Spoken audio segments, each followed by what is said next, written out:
Thanks for being here, Ms. Williamson. Your first question is going to come from the audience, and she's right here in front of you. Hi, my name is Jean Carlson. I'm a mom, a grandmother, and a lifelong Iowa resident. My 39-year career was working in our Iowa public schools as a teacher, elementary principal, and central office administrator. How are you planning to improve public education? And by this I mean, will you provide our students with needed mental health services, such as nurses and counselors? We need to recognize that we have a huge swath of human suffering among our children, and I think among those who care for them. We have millions of American children who go to school every day in schools that don't even have the glue sticks and the paper. Millions of American children go to school every day in schools that don't even have the adequate school supplies with which to teach a child to read. And if a child cannot learn to read by the age of 8, then the chances of high school graduation are drastically diminished. The chances of incarceration are drastically increased. We have roughly 13 million American children who are food insecure. We have elementary school students in the United States who ask their teachers every day, "Do you have any food for me?" We have millions of American children who are living in such chronic trauma due to the violence in their homes, in their families, and in their neighborhoods that psychologists tell us that the PTSD of a returning veteran from Afghanistan or Iraq is no more severe than the PTSD of these children. We have children who are chronically traumatized before preschool, and our elementary school teachers are well aware of this. We're also the only advanced democracy that bases our educational funding primarily on property taxes. So if you are a child growing up in a well-to-do or somewhat privileged neighborhood in the United States, you have a very good chance of a very high-quality education. But if you are not, then your chances of high-quality education are drastically diminished. This will change. If I'm President of the United States, we must have mandated high-quality education for every child in America, no matter where they live. We should no longer allow states to either withhold money that they have or simply not compensate them when they do not have the money. Every school in America, every public school in America should be a palace of learning, a palace of culture, and a palace of the arts because we say so. If we want a great economy 10 years from now, the way we do that is by taking better care of our 10-year-olds today. We have a system in which children, basically the political establishment just normalizes the despair of these children. And the truth of the matter is they are citizens of the United States. This is a civil rights issue. When you see all this chronic trauma in so many of our classrooms and our schools, to me, this is a denial of the right to pursue happiness. And in addition to that, we must realize that by failing our children, we are failing our future economy. Because if you want to see the potential for entrepreneurialism, you want to see the potential for millions and billions and possibly trillions of dollars realized in the coming years, you find it in the brain of the child 8 years old and younger. We need to unleash the American spirit. You cannot unleash the American spirit without unleashing the American classroom. You will unleash the American classroom. You can only do that if you unleash the American teacher, get rid of those high-stakes testing standards, which I think were presented with the best of intentions, but they are a failure. Release the classroom, release the teachers, release the children, and we will all be better off. You're on the record as being in favor of importing prescription drugs from other countries to help lower the prices and allowing the federal government to negotiate prices, correct? Regulate, okay. So Senator Warren was just out here saying the federal government should actually manufacture generic medications to help reduce the prices. Do you agree with that? Yes, I would agree with the senator. I think we have to look at the bigger picture here. We need to look, for me, when it comes to the elders in the United States, we have two categories we need to look at.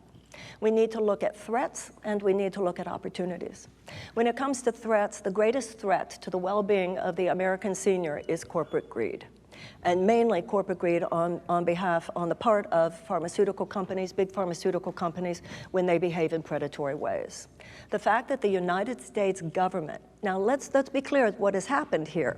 We have two big pharma lobbyists for every member of Congress. The big pharmaceutical companies spend twice as much as fossil fuel companies lobbying our congresspeople. And the United States government actually negotiated with big pharmaceutical companies on behalf of big pharmaceutical companies, saying we give away our capacity to negotiate. Now, we've already talked about the vulnerability of our children.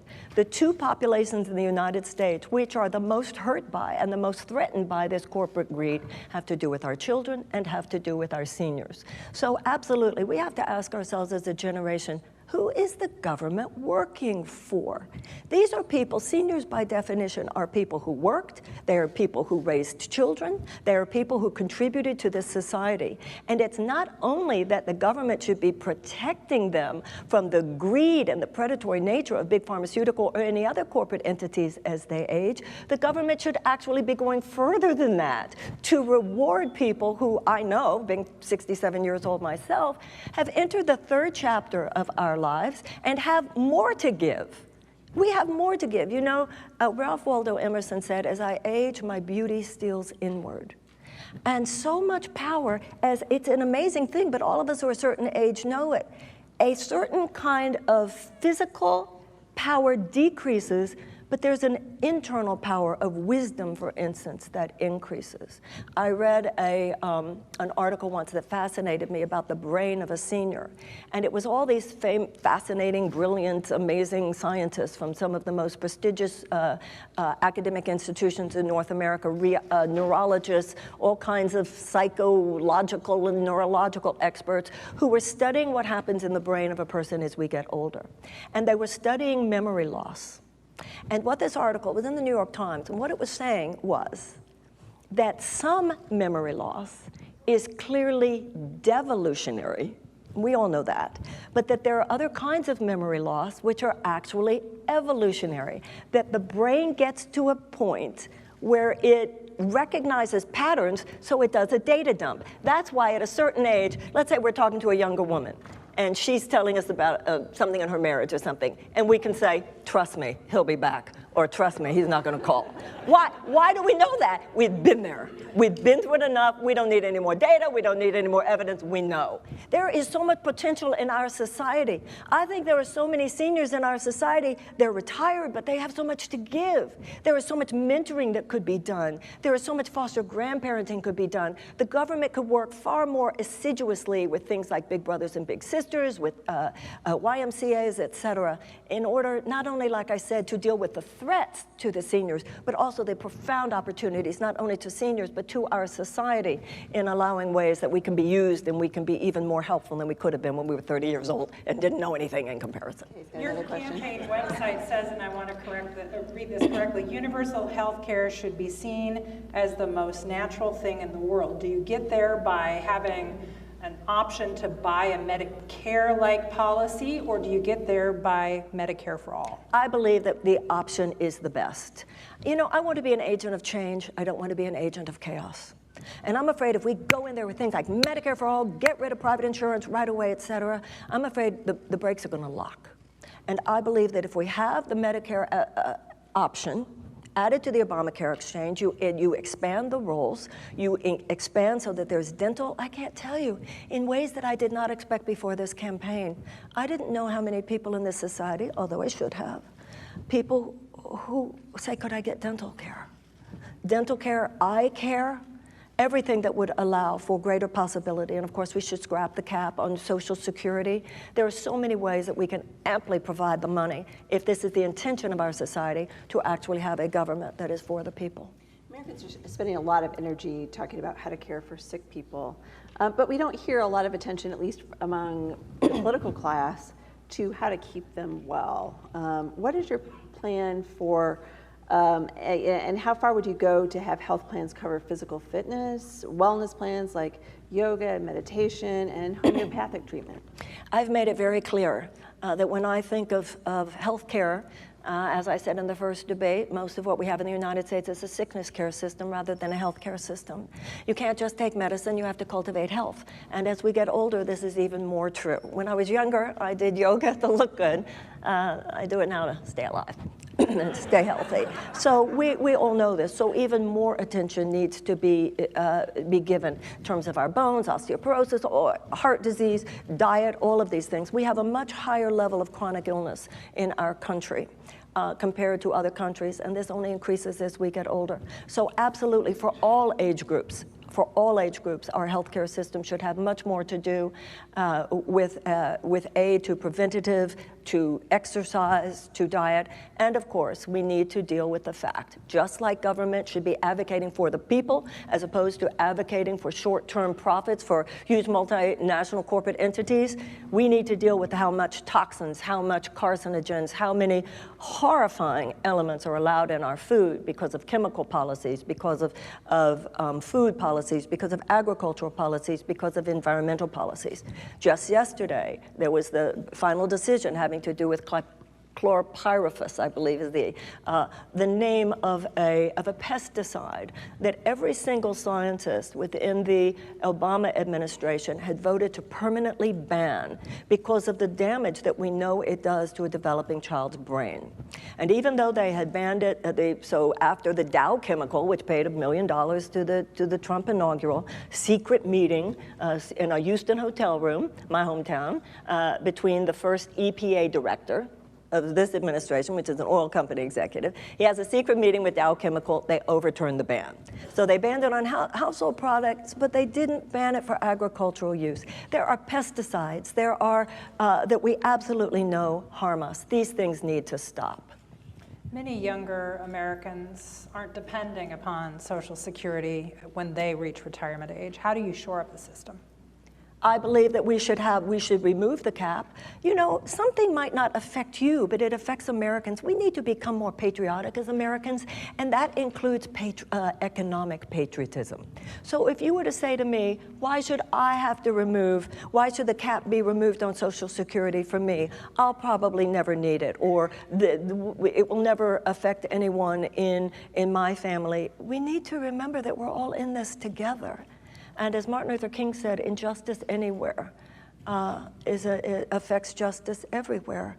I think that we need to reclaim that aspect of deep democratic value, that all of us must recognize that citizenship doesn't just mean my rights, but it means all of our responsibilities to create a society in which, to the best of our ability, all people have the capacity to thrive.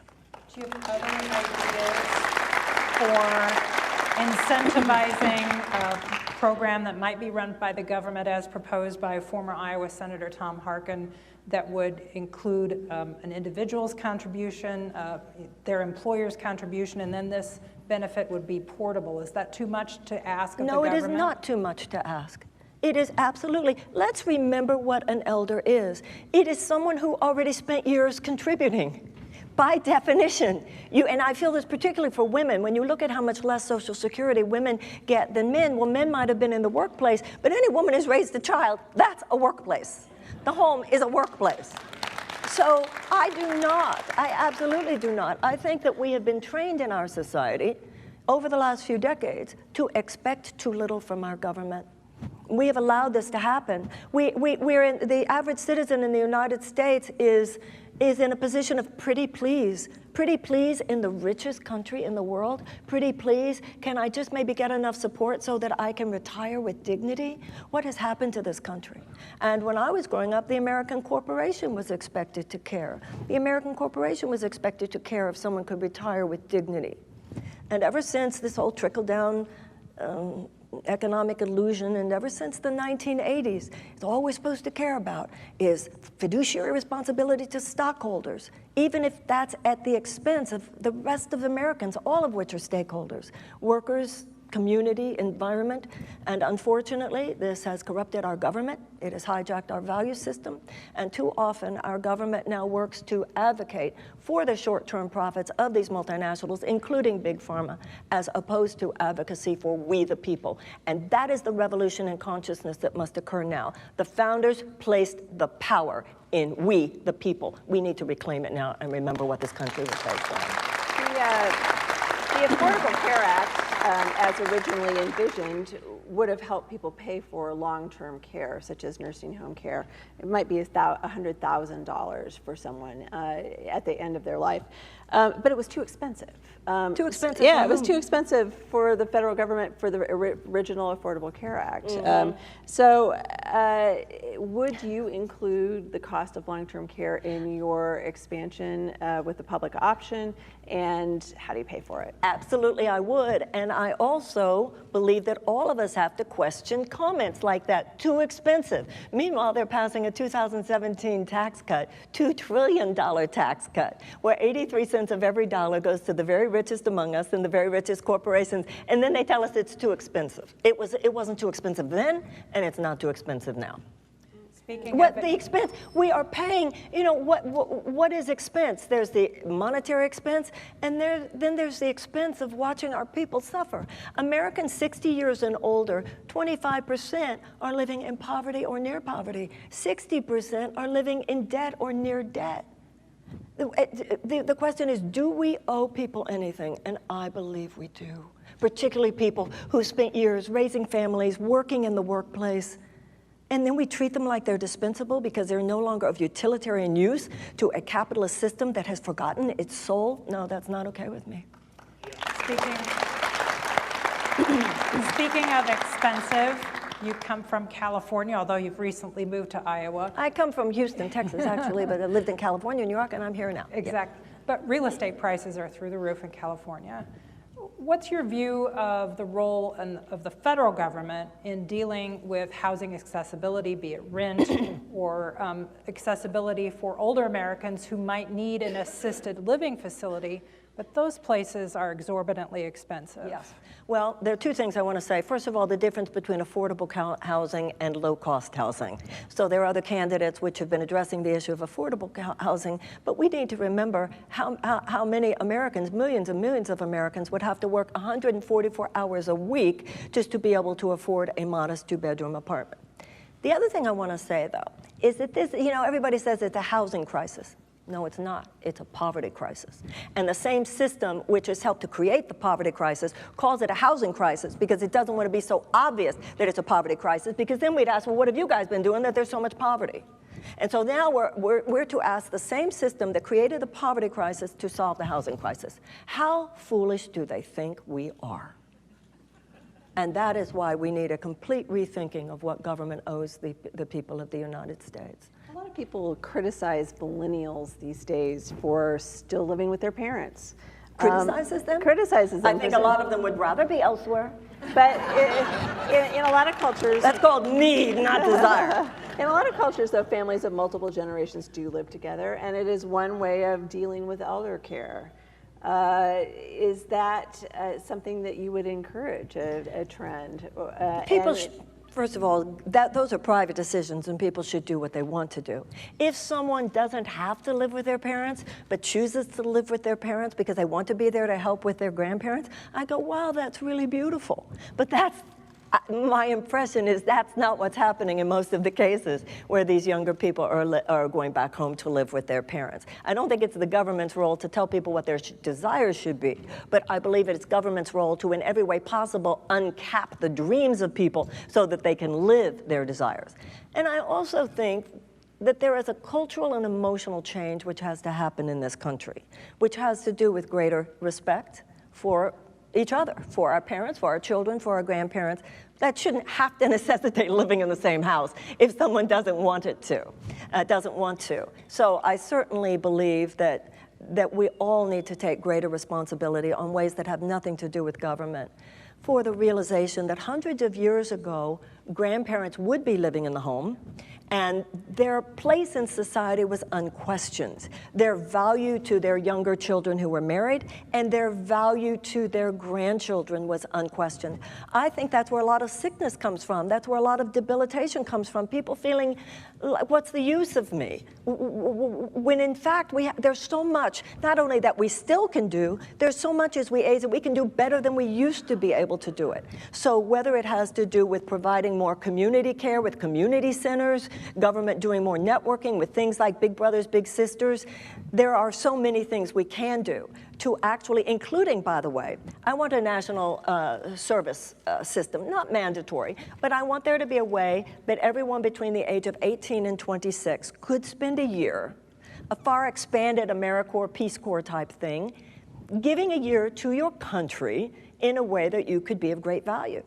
I think we should also have an elder part of this. There are so many older people, like I said, with years of experience should give them. So whether it's the family unit where like it used to be hundreds of years ago, or just a new realization among the people of the value that we have and that we still have to give as we age, there is much the government can do to support these opportunities and possibilities. There's a severe shortage of direct care workers in this country, especially in rural areas like Iowa, people who can take care of people in their homes or in nursing homes, geriatric physicians, all kinds of people who are caregivers for our seniors.